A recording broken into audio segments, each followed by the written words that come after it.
Olá, amados, a paz seja convosco. Eu sou o pastor Tony Costa, pastor titular da Igreja do Evangelho Quadrangular, do bairro Jardim Elite, em Piracicaba. E este é mais um momento de reflexão.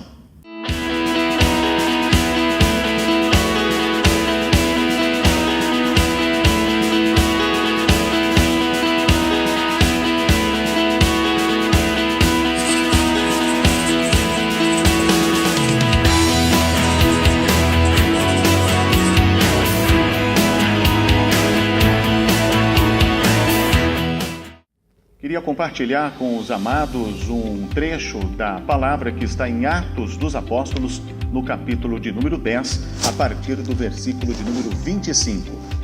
Aconteceu que, indo Pedro a entrar, lhe saiu Cornélio ao encontro e, prostrando-se-lhe aos pés, o adorou. Mas Pedro levantou dizendo: Ergue-te, que eu também sou homem. Falando com ele, entrou, encontrando muitos ali reunidos, a quem se dirigiu dizendo: Vós bem sabeis que é proibido a um judeu ajuntar-se, ou mesmo aproximar-se a alguém de outra raça. Mas Deus me demonstrou que a nenhum homem considerasse comum ou imundo. Ainda nos versículos seguintes, 34, então falou Pedro dizendo: Reconheço por verdade que Deus não faz acepção de pessoas. Pelo contrário, em qualquer nação, aquele que o teme e faz o que é justo, lhe é aceitável. Quem foi Cornélio? Cornélio foi um centurião romano, ou seja, era um gentil. Pedro, por sua vez, um apóstolo, discípulo de Cristo e de cultura judaica.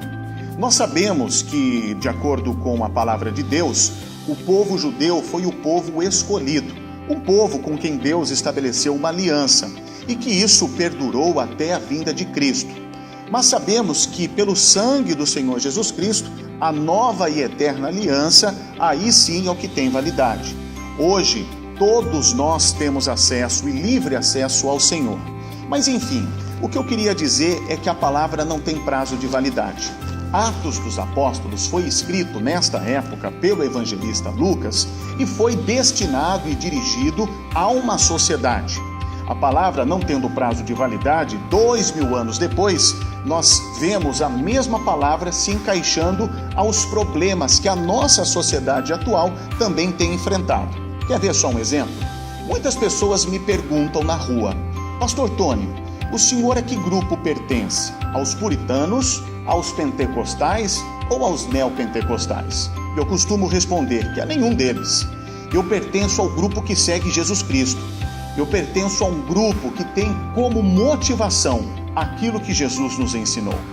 Infelizmente, os judeus, assim como nós vimos aqui neste trecho em Atos dos Apóstolos, Pedro fala para Cornélio e para as pessoas que ali estavam reunidas, provavelmente a maioria gentios, dizendo que era proibido a um judeu se relacionar com outro tipo de raça.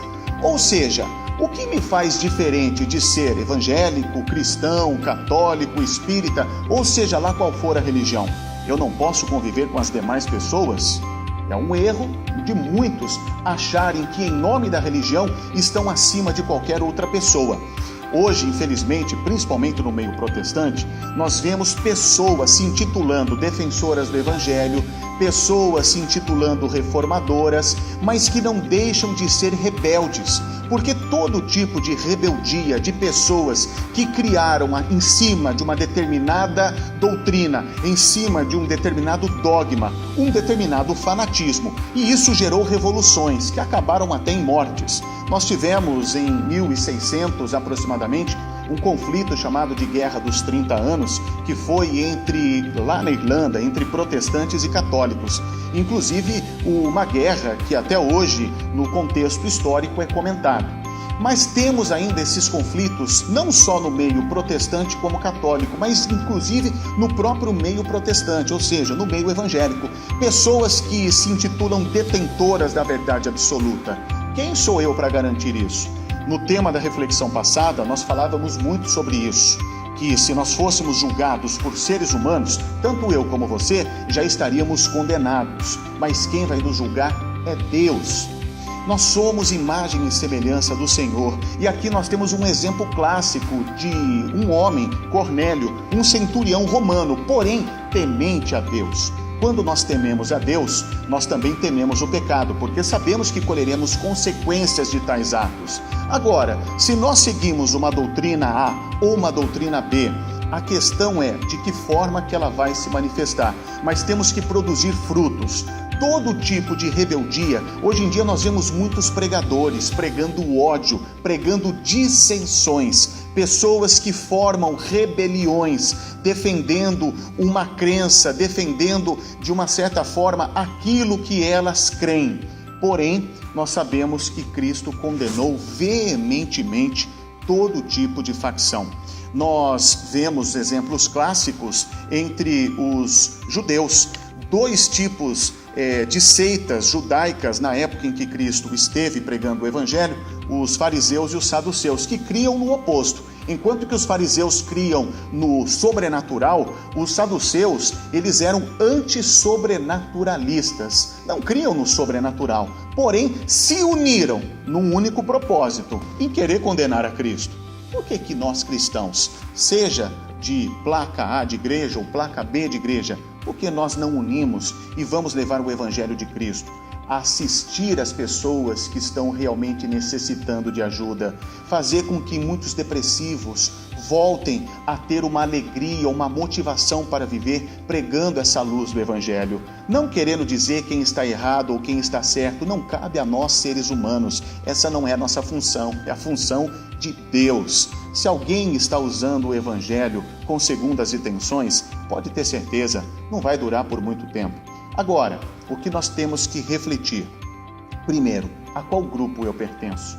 Eu pertenço ao grupo dos evangelizadores, daqueles que propagam o amor e o amor ao próximo, amor às Sagradas Escrituras, aquele que faz reflexão ao plano original de Deus. E eu tenho certeza que quando nós colocarmos este foco e nos unirmos, independente da placa de igreja a qual seguimos, mas defendendo sim este evangelho, o evangelho do amor, o evangelho do perdão, o evangelho da salvação, este sim, amados irmãos, vamos refletir e vamos crer que quem dá o convencimento é o Espírito Santo de Deus.